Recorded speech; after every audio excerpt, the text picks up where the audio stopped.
Bonjour, enchanté, bienvenue sur le stand Iveco, Palais 3, au Salon de l'Automobile à Bruxelles. Mon nom est Timothée Hage, responsable formation commerciale auprès d'Iveco Belgique.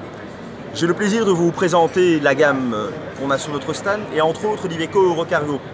L'Eurocargo est un camion de distribution urbaine et ici avec la particularité d'être équipé d'un moteur au gaz naturel.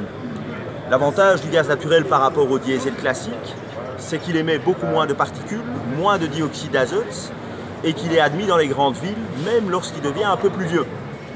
Le gros avantage également, deuxième avantage, sera pour l'utilisateur d'avoir des coûts d'exploitation bien plus bas qu'un véhicule au diesel. Je vous propose de faire un petit tour du véhicule. Vous découvrez ici la cabine, donc idéalement, cabine idéale pour l'utilisation en parcours urbain, avec un marchepied d'accès à la cabine, ce qui facilite l'emmarchement lors de distribution urbaine et de livraison urbaine. Et on va retrouver ici en dock de cabine 3 réservoirs de capacité de 140 litres de gaz naturel, qui en plus des réservoirs sur le côté de la cabine, à droite et à gauche, permettront d'avoir une autonomie supérieure à 600 km. Bien sûr, ce type de véhicule-là sera d'une part donc pour les clients désirant un véhicule plus propre pour l'environnement et désirant également réduire les coûts d'exploitation par rapport à un véhicule diesel classique. Le véhicule pourra également exécuter les mêmes missions qu'un véhicule diesel classique. Donc il n'y a pas de pénalité à ce niveau-là. Alors, vous êtes les pionniers C'est-à-dire qu'Iveco a été le premier à lancer toute une gamme de véhicules gaz naturel. Ça a commencé avec l'Iveco Daily, le véhicule utilitaire léger que j'aurai le plaisir de vous présenter juste après. Et puis on a eu les camions lourds de longue distance au gaz naturel comprimé et au gaz naturel liquéfié, le GNL.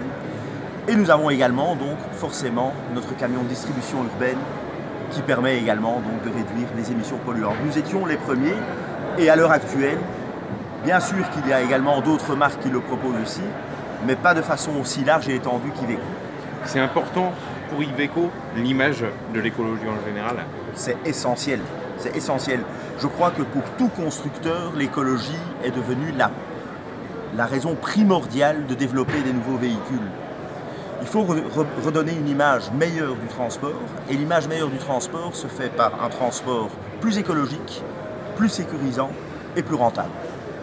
Iveco, c'est aussi l'image des compétitions, notamment le Dakar qui vient de se terminer jeudi. Tout à fait. Et puis les 24 heures du Mans camion aussi, vous y participez aux courses de camions. Nous y participons aux courses de camions donc à travers l'Europe, au Mans entre autres, mais également ici sur le circuit de Zolder en Belgique. Et nous participons avec 2 équipes qui chaque année sont vraiment dans le top 3 au niveau des scores des différentes courses de camions. Tout à fait. Encore une fois, Iveco peut prouver que l'écologie est on peut tout à fait l'allier avec des moteurs performants et des moteurs de fleurons au niveau des performances donc sur circuit et dans le sable en ce qui concerne le Dakar. L'avenir des camions, comment vous le voyez? Alors l'avenir des camions, ce seront des camions encore beaucoup plus propres d'une part, et ce seront des camions encore plus confortables. Et l'avenir des camions d'ici 5, 6, 7, voire 10 ans seront également des camions autonomes. Celui-là au gaz, est-ce qu'on peut venir aussi à l'hybride, l'électrique? Alors, l'hybride et l'électrique, ce sont des solutions qui sont tout à fait envisageables pour des voitures, pour des véhicules légers en utilisation en centre urbain. Le gros handicap d'un véhicule électrique, c'est le poids des batteries. Sachant que pour véhiculer un type de véhicule comme ceci, il faudrait déjà plusieurs tonnes de batteries afin de mettre le poids du camion en mouvement. Donc là, c'est une pénalité au niveau de l'électrique. Je suis convaincu également que la technologie des batteries va augmenter d'ici les années qui vont venir, mais à l'heure actuelle, il faut avoir une solution viable immédiatement. L'électrique n'est pas une solution au niveau du camion lourd. Et bien sûr qu'il y a certaines marques, que je ne nommerai pas ici, mais on les connaît, le pionnier dans la voiture électrique s'est lancé également dans le camion électrique, mais il n'est toujours pas disponible. Donc il faut que la solution soit disponible immédiatement. On peut aller voir comment ça marche? Bien sûr, bien sûr. Je propose de m'accompagner de l'autre côté du véhicule.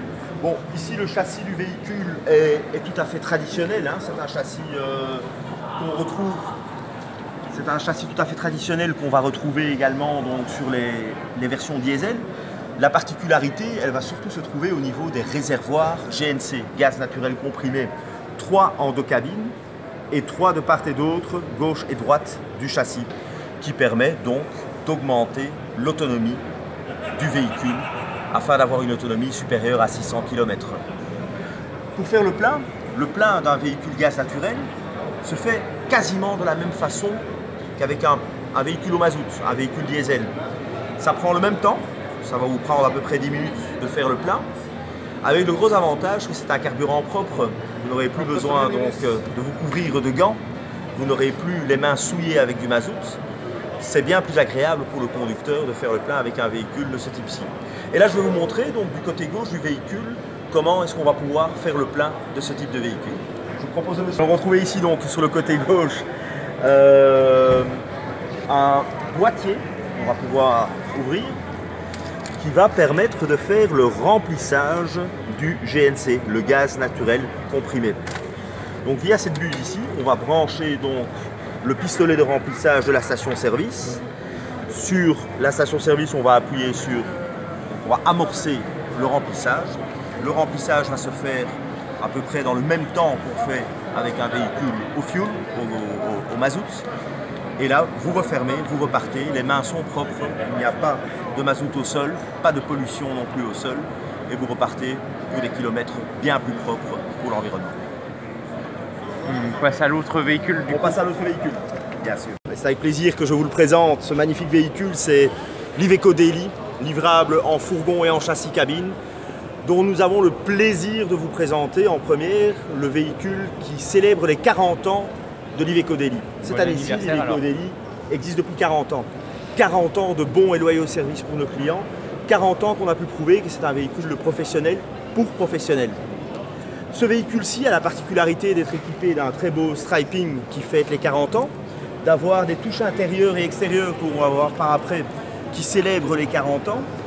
Et en plus de cela, ce véhicule-ci est également très propre pour l'environnement parce que également équipé d'un moteur au gaz naturel.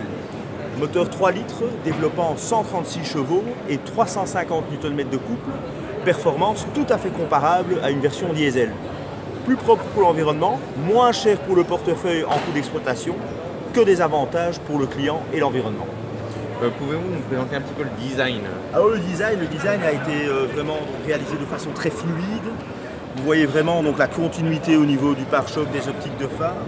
Et nous avons voulu rappeler quelque part que ce véhicule-ci faisant partie d'une famille de véhicules beaucoup plus propres pour l'environnement, qui s'appelle la famille Blue Power, nous avons inséré des rappels bleus, Blue Power donc, inséré des rappels bleus donc, au niveau des optiques de phare sur le côté du véhicule également.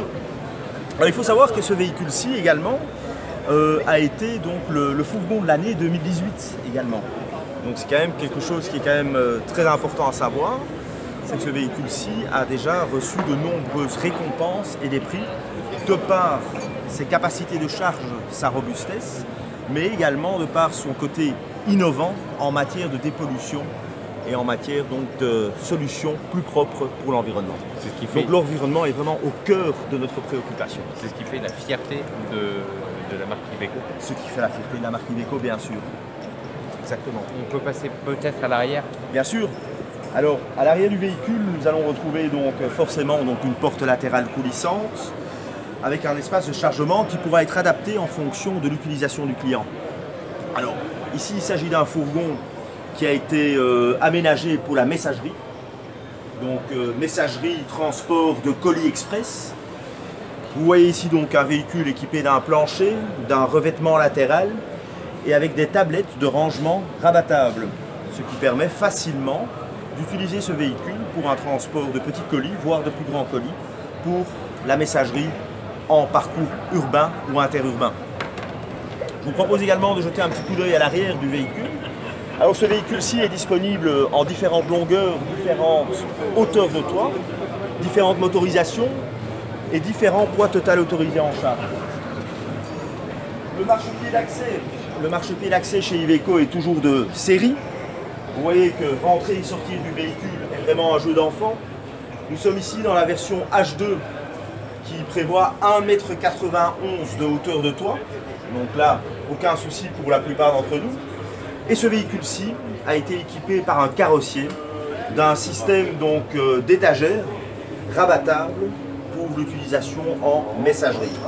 Donc vous voyez ici en utilisation, si nous n'avons pas besoin des étagères, on les rabat sur le côté, ce qui permet donc de transporter des colis un peu plus grands. Voilà en ce qui concerne ce véhicule-ci. Eh bien, merci beaucoup. Avec plaisir. Et qu'est-ce qu'on peut souhaiter à Iveco Alors, pour ce qu'on l'avenir? peut souhaiter à Iveco, c'est de continuer dans l'innovation et la proposition de solutions plus propres environnementales pour le client, de proposer également des solutions viables pour nos clients, ce qu'Iveco fait déjà depuis longtemps, et d'autre part, souhaiter à Iveco de pouvoir satisfaire les clients comme on l'a toujours fait depuis plus de 40 ans. Timothée Hage, merci beaucoup. Avec plaisir.